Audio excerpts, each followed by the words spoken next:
ನಮಸ್ಕಾರ ಎಲ್ಲರಿಗೂ ಚಕ್ರವರ್ತಿ ಯೂಟ್ಯೂಬ್ ಚಾನಲ್ಗೆ ಸ್ವಾಗತ ಮತ್ತು ಸುಸ್ವಾಗತ. ಸೌಜನ್ಯ ಪರ ಹೋರಾಟಗಾರರಿಗೆ ಚಕ್ರವರ್ತಿ ಮಾಡ್ತಕ್ಕಂಥ ನಮಸ್ಕಾರಗಳು. ನಿನ್ನೆ ನಮ್ಮ ಉತ್ತರ ಕರ್ನಾಟಕದ ಹುಲಿ, ಸೌಜನ್ಯ ಪರ ಹೋರಾಟಗಾರ, ನ್ಯಾಯಯುತ ಪರ ಹೋರಾಟಗಾರ, ಅನ್ಯಾಯದ ವಿರುದ್ಧ ಹೋರಾಟ ಮಾಡ್ತಕ್ಕಂಥ ಹುಲಿ ನಮ್ಮ ಗಿರೀಶ್ ಮಟ್ಟಣ್ಣನವರವರು ಪಾಶುಪತಾಸ್ತ್ರವನ್ನು ಉಪಯೋಗ ಮಾಡಿಬಿಟ್ರು. ಹೌದು, ಚಿನ್ನಯ್ಯನ ಮೇಲೆ ಒಂದು ಕಂಪ್ಲೇಂಟನ್ನು ರಿಜಿಸ್ಟರ್ ಮಾಡಿಬಿಟ್ರು. ಏನು ಕಂಪ್ಲೇಂಟ್ ಅಪ್ಪ ಅಂದ್ರೆ, ಅವನಿಗೆ ಕೊಟ್ಟಿರ್ತಕ್ಕಂಥ ಜಾಮೀನನ್ನು ರದ್ದು ಮಾಡಬೇಕಾಗ್ತದೆ. ಹೌದು, ಯಾಕಂದ್ರೆ ಜಾಮೀನಿನ ಮೇಲೆ ಹೊರಗಡೆ ಬಂದಿರತಕ್ಕಂಥ ಯಾವುದೇ ವ್ಯಕ್ತಿ ಆಗಿರಲಿ ಮಾಧ್ಯಮಗಳಿಗೆ ಯಾವುದೇ ಮಾಹಿತಿಯನ್ನು ಕೊಡುವಂತಿಲ್ಲ, ಇಂಟರ್ವ್ಯೂ ಕೊಡುವಂತಿಲ್ಲ, ಏನೂ ಕೊಡೋದಿಲ್ಲ ರೀ. ತೆಗೆದು ಅಂಡರ್ವೇರ್ ಕೊಡೋದಿಲ್ಲ ಅವರಿಗೆ, ಏನು ಮಾಹಿತಿನೇ ಕೊಡಬಾರ್ದು. ಆದರೆ ಈ ಚಿನ್ನಯ್ಯ ನಮ್ಮ ಕಡೆ ಒಂದು ಮಾತದ ರೀ, ಆ ಮಾತು ಹೇಳೋಕ್ಕಿಂತ ಮುಂಚೆ ಡೈರೆಕ್ಟಾಗಿ ಹೇಳಿಬಿಡ್ತೇನೆ ನಾನು ಚಿನ್ನಯ್ಯಾಗ. ಈ ಚಿನ್ನಯ್ಯನನ್ನು ಹಡ್ದಿಲ್ಲ, ಹಡ್ದಿಲ್ರಿ, ಇವನನ್ನು ಹೇತಿದಾರ. ಯಾಕಂದ್ರೆ ಅಕಸ್ಮಾತ್ ಇವನನ್ನು ಹಡ್ದಿದ್ರೆ ಈ ರೀತಿಯಾಗಿ ಉಲ್ಟಾ ಮಾತಾಡ್ತಾ ಇರಲಿಲ್ಲ. ಇವನನ್ನು ಹೇತಿದಾರ್ರಿ, ಚಿನ್ನಯ್ಯನನ್ನು. ಯಾಕಂದ್ರೆ ಒಂದು ಹೇಳಿಕೆಯನ್ನು ಕೊಟ್ಟಿದ್ದಾರೆ ಇವನು. ಆ ಸೌಜನ್ಯಳ ಅತ್ಯಾಚಾರ ಏನಾಯ್ತಲ್ಲ, ಅವಾಗ ನಾನು ಈ ಧರ್ಮಸ್ಥಳವನ್ನು ಬಿಟ್ಟ, ನನ್ನನ್ನು ಕೂಡ ಇವರು ಕೊಲ್ಲೋದಕ್ಕೆ ಪ್ರಯತ್ನ ಮಾಡಿದ್ರು. ಅದಕ್ಕೆ ನಾನು ಹೆದರಿ ನನ್ನ ಜೀವ ಉಳಿಸ್ಕೊಳ್ಬೇಕಂತ ತಿಳ್ಕೊಂಡು ಧರ್ಮಸ್ಥಳವನ್ನು ಬಿಟ್ಟು ನಾನು ತಮಿಳುನಾಡು ಕಿಲ್ಲಿಂದ ಪರಾರಿಯಾಗಿದ್ನಿ ಅಂತಂದು ಹೇಳ್ತಾನೆ. ಆಮೇಲೆ ಈ ಸೌಜನ್ಯಳ ಸಾವು ನನ್ನನ್ನು ಕಾಡ್ತಾ ಇತ್ತು. ಈ ಪರಿಸ್ಥಿತಿ ನಾಳೆ ನನ್ನ ಹೆಣ್ಣು ಮಕ್ಕಳಿಗೆ ಬರಬಾರ್ದು ಅನ್ನೋ ವಿಚಾರ ಇಟ್ಕೊಂಡು ನಾನು ಏನು ಮಾಡಿದ್ನಪ್ಪ ಅಂದ್ರೆ ಮೀಡಿಯಾಗಳ ಮುಂದೆ ಬಂದಿದ್ದೀನಿ. ಇದಕ್ಕೆಲ್ಲ ಕಾರಣ ಇವರೇ ಆಧಾರ ತಂದ ಇವ್ರ ಎಲ್ಲ ಹೆಸರುಗಳನ್ನು ಬಿಚ್ಚಿ ಇಟ್ಟಿದ್ದ. ಆದರೆ ಇವತ್ತು ಅಷ್ಟಲ್ಲ, ಇದಕ್ಕಿಂತ ಮುಂಚೆ ಏನು ಮಾಡಿದ್ದಪ್ಪ ಅಂದ್ರೆ ಚಿನ್ನಯ್ಯ ಮಟ್ಟಣ್ಣನವರ್, ಮಹೇಶ್ ಶೆಟ್ಟಿ ತಿಮ್ಮರೊಡ್ಡಿ ಮತ್ತು ಸೌಜನ್ಯ ಪರ ಹೋರಾಟಗಾರರ ವಿರುದ್ಧ ಹೇಳಿಕೆಗಳನ್ನು ಕೊಟ್ಟಾರೆ. ಇವನೇನು ತಿಳ್ಕೊಂಡು ಬಂದಿದ್ದ ಗೊತ್ತೇನ್ರಿ? ಮಟ್ಟಣ್ಣನವರು ಮತ್ತು ಗಿರೀಶ್ ಶೆಟ್ಟಿ, ನಮ್ಮ ಮಹೇಶ್ ಶೆಟ್ಟಿ ತಿಮ್ಮರೊಡ್ಡಿ ಏನದಾರಲ್ಲ, ಇವ್ರ ಹತ್ರ ಸ್ವಲ್ಪ ಒಂದು ಥೊಡೆ ದುಡ್ಡು ಸಿಗ್ಬೋದು, ಗಂಟೆ ಸಿಗ್ಬೋದು ಅಂತ ಬಂದಿದ್ದ. ಆದ್ರೆ ಇಲ್ಲಿರೋದು ನ್ಯಾಯಯುತ ಹೋರಾಟ ಅನ್ನೋದು ಆ ನನ್ನ ಮಗನಿಗೆ ಗೊತ್ತಿರಲಿಲ್ಲ. ಚಿನ್ನಯ್ಯನಿಗೆ ಯಾವಾಗ ಇಲ್ಲಿ ದುಡ್ಡು ಸಿಗೋದಿಲ್ಲ ಅನ್ನೋದು ಗೊತ್ತಾಯ್ತಲ್ಲ, ದುಡ್ಡು ಎಲ್ಲಿ ಸಿಗ್ತದಲ್ಲ ಅವ್ರ ಕಡೆ ಹೋದ. ನೋಡ್ರಿ, SIT ರಚನೆ ಆಗಿ 1 ವರ್ಷ ಆಯಿತು. ಈ ವಿಡಿಯೋನ ಎಲ್ಲರಿಗೂ ಶೇರ್ ಮಾಡ್ರಿ, ಯಾಕಂದ್ರೆ ಚಿನ್ನಯ್ಯನನ್ನ ಹಡ್ದಿಲ್ಲ, ಹೆತ್ತಿದಾರ್ರಿ. SIT ರಚನೆಯಾಗಿ 1 ವರ್ಷ ಆಯಿತು. ಇಲ್ಲಿವರೆಗೂ ಕೂಡ 200 ಕೋಟಿ ರೂಪಾಯಿ ರಹಸ್ಯ ಚಿನ್ನಯ್ಯ ಇಲ್ಲಿವರೆಗೆ ಹೇಳೇ ಇಲ್ಲ, ಯಾವುದೇ ಮಾಧ್ಯಮಗಳಿಗೆ ಬರಲೇ ಇಲ್ಲ. ಈ ಸಡನ್ ಆಗಿ ಸೌಜನ್ಯ ಕೇಸ್ ಓಪನ್ ಆಗಬೇಕು, ಬಂಗ್ಲೆ ಗುಡ್ಡದ ರಹಸ್ಯ ಹೊರಗಡೆ ಬೀಳ್ತದ ಅನ್ನೋದು ಏನು ಇಡೀ ಕರ್ನಾಟಕ ಜನತೆಗೆ ಗೊತ್ತಾಯ್ತಲ್ಲ, ಈ ಅತ್ಯಾಚಾರಿಗಳ ಗ್ಯಾಂಗ್ಗಳಿಗೆ ಗೊತ್ತಾಯ್ತಲ್ಲ, ಸಡನ್ ಆಗಿ 200 ಕೋಟಿ ರೂಪಾಯಿ ಅನ್ನೋದನ್ನು ತಲೆ ಮೇಲೆ ಹೊರಿಸಿಬಿಟ್ರು, ಸುಳ್ಳು ಆರೋಪ ಮಾಡಿಬಿಟ್ರು.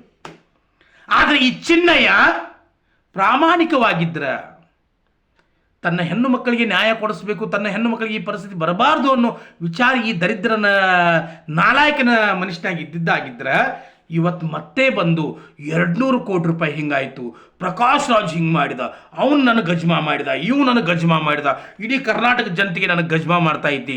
ಆಮೇಲೆ ಮಹೇಶ್ ಶೆಟ್ಟಿ ತಿಮ್ಮರೊಡ್ಡಿ ಅವರು ಕೂಡ ಗಜ್ಮಾ ಮಾಡಿ ಗಡಿಪಾರಾಗ್ಯಾರ. ಇಂಥದ್ದೆಲ್ಲ ದರಿದ್ರ ಕೇಸ್ಗಳನ್ನು, ಕಂಪ್ಲೇಂಟ್ಗಳನ್ನು ಕೊಡ್ಕೋತ ಕೂತ್ಬಿಟ್ಟನಲ್ರಿ ಇವನು. ಅದರ ವಿರುದ್ಧವಾಗಿ ನಮ್ಮ ಮಟ್ಟಣ್ಣನವ್ರು ಸಾಹೇಬ್ರು ಗಾಪ್ ಕೊಂಡ್ಬೇಕಲ್ರಿ. ಅವರು ಶ್ರೀಯುತ ಎಂತ ಹೇಳೋರು, ಶ್ರೀಯುತ ಚಿನ್ನಯ್ಯನವರಿಗೆ ಮತ್ತು ಅವರ ಕುಟುಂಬಸ್ಥರಿಗೆ ಪೊಲೀಸ್ ಇಲಾಖೆ ಸರಿಯಾದ ರಕ್ಷಣೆಯನ್ನು ಕೊಡಬೇಕು. ಯಾಕಂದ್ರೆ ಅವನ ಪ್ರಾಣಕ್ಕೆ ಧಕ್ಕೆ ಬಂದರೂ ಕೂಡ ಬರಬಹುದು, ಅವನಿಗೆ ಮೊದಲು ಪೊಲೀಸ್ ಇಲಾಖೆಯಿಂದ ರಕ್ಷಣೆ ಕೊಡಬೇಕು ಅನ್ನೋದನ್ನ ಮನವಿ ಮಾಡ್ಕೊಂಡಿದ್ದಾರ್ರಿ. ಯಾರು? ಮಟ್ಟಣ್ಣನವರು ಸಾಹೇಬರು. ಇದು ಪಾಶುಪತಾಸ್ತ್ರ, ಇದು ಸತ್ಯದ ಪಾಶುಪತಾಸ್ತ್ರ, ಇದು ಸುಳ್ಳಿನ ಪಾಶುಪತಾಸ್ತ್ರ ಅಲ್ಲ, ಸತ್ಯ ರೀ, ಸತ್ಯ. ಕರ್ಣ ಅರ್ಜುನನ ವಿರುದ್ಧ ಸೋಲಿಲ್ಲ, ಕರ್ಣ ಶ್ರೀಕೃಷ್ಣನ ವಿರುದ್ಧ ಸೋಲಿಲ್ಲ, ಕರ್ಣ ಸಮಯ ಮತ್ತು ಸಂದರ್ಭಕ್ಕೆ ಸೋತ, ಸೋತರಿ.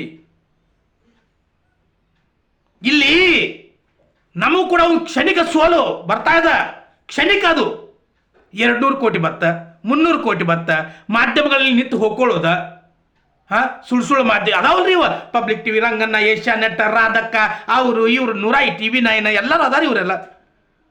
ಸಮಯ ಸಂದರ್ಭಕ್ಕೆ ರೀ. ಆಗ ಕರ್ಣನನ್ನ ಇವತ್ತಿಗೂ ಕೂಡ ನೆನೆಸ್ತೀವಿ ನಾವು. ಅರ್ಜುನ ಕಿತ್ತನು ಬಲಾಢ್ಯ ಇದ್ದ ಕರ್ಣ ಅನ್ನೋದು ಗೊತ್ತದ ಎಲ್ಲರಿಗೂ. ಸಮಯ ಸಂದರ್ಭ ಹಂಗೆ ಮಾಡಿತ್ತು ಅಷ್ಟ. ನಮಗೂ ಕೂಡ ಒಂದು 2-3 ದಿನ ಕಿರಿಕಿರಿ ಆಯ್ತು ರೀ. ಅವನು 200 ಕೋಟಿ ಅನ್ನಾಗದಾರಲ್ರಿ, ಹೆಂಗೆ ಮಾಡೋದ? ಸುಳ್ಳು ಎಬ್ಬಿಸಿಬಿಟ್ಟಾರಲ್ರಿ. 1 ವರ್ಷ ಆಯ್ತು ರೀ, 1 ವರ್ಷ ಆಯ್ತು. 200 ಕೋಟಿ ಅನ್ನೋ ವಿಷಯನ ಗೊತ್ತಿಲ್ಲ. ಮತ್ತೆ ಮಠದವ್ರು ಸಾಹೇಬ್ರು ಏನು ಹೇಳ್ತಾರಪ್ಪ ಅಂದ್ರೆ, ಲೈವ್ ಆಗಿ ನನ್ನನ್ನು ಕೂಡ ಬ್ರೈನ್ ಮ್ಯಾಪಿಂಗ್ ಮಾಡಬೇಕು. ಚಿನ್ನಯ್ಯ ಮೊದಲನೇ ಬಾರಿಗೆ ಏನು ಹೇಳಿಕೆ ಕೊಟ್ಟಿದ್ದಲ್ಲ, ನಾನು ಕೊಡ್ತಕ್ಕಂಥ ಹೇಳಿಕೆಗಳು ಏನಾದರೂ ನಿಮಗೆ ತಪ್ಪು ಕಂಡು ಬಂದಲ್ಲಿ, ನಿಮಗೆ ಸತ್ಯ ಅಥವಾ ಗೊತ್ತಾಗಬೇಕಂದ್ರೆ ನನ್ನನ್ನು ಬ್ರೈನ್ ಮ್ಯಾಪಿಂಗ್ ಮಾಡಬೇಕು. ನಾನು ಬ್ರೈನ್ ಮ್ಯಾಪಿಂಗು ಕೂಡ ರೆಡಿ ಆಗಿದ್ದೇನೆ ಅಂತ ಚಿನ್ನಯ್ಯ ಹೇಳಿಕೆಯನ್ನು ಕೊಟ್ಟಿದ್ದಲ್ಲ. ಸೊ ಅವನನ್ನು ಕೂಡ ಲೈವ್ ಬ್ರೈನ್ ಮ್ಯಾಪಿಂಗ್ ಮಾಡ್ರಿ ಅಂತಂದು ಒಂದು ಕಂಪ್ಲೇಂಟ್ ಬರ್ತಾರ್ರಿ. ಈಗ ಅವನ್ನೂ ಮಾಡ್ರಿ, ನನ್ನೂ ಮಾಡ್ರಿ, ಅದ್ರ ಜೊತೆಗೆ ಮೈಶೆಟ್ಟಿ ತಿಮ್ರೋಟಿ ಅವ್ರನ್ನ ಮಾಡ್ರಿ, ಎಲ್ಲರೂ ಮಾಡ್ರಿ. ಅದ್ರ ಜೊತೆಗೆ ಅತ್ಯಾಚಾರಿಗಳ ಗ್ಯಾಂಗ್ ಕೂಡ ಮಾಡ್ರಿ. ಮೊದಲು ಮಾಡಿದ್ರಿ, ಅದ್ರ ರಿಪೋರ್ಟ್ ಬರ್ತಿಲ್ಲ, ಅದೆಲ್ಲ ಬೇಡ, ಮುಚ್ಕೊಂಡು ವ್ಯವಹಾರ ಬೇಡ. ಇಲ್ಲಿ ಯಾವುದೋ ಒಬ್ಬ ಡಾಕ್ಟರ್ ಕಡೆ ಕರ್ಕೊಂಡೋಗಿ ಪ್ರೈವೇಟ್ ಹಾಸ್ಪಿಟಲ್ನ ದುಡ್ಡು ಕೊಟ್ಟು ಬ್ರೈನ್ ಮ್ಯಾಪಿಂಗ್ ಮಾಡ್ಸ್ಕೊಂಡು ಬರೋದು ಬೇಡ.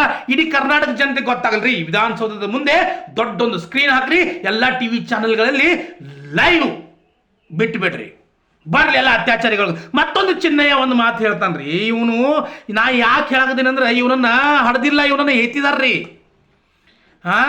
ಹೇತಿದಾರ ಇವನನ್ನ. ಮತ್ತೇನು ಹೇಳ್ತಾನಂದ್ರೆ, ಉದಯ್ ಜೈನ್ ಬಗ್ಗೆ ಹೇಳ್ತಾನ್ರಿ. ಉದಯ್ ಜೈನ್ ಹೆಣ್ಮಕ್ಳನ್ನ ನೋಡಿ ಜಟ್ಕಾ ಹೊಡಿತಿದ್ದ ಅಂತ ಹೇಳ್ತಿದ್ದ.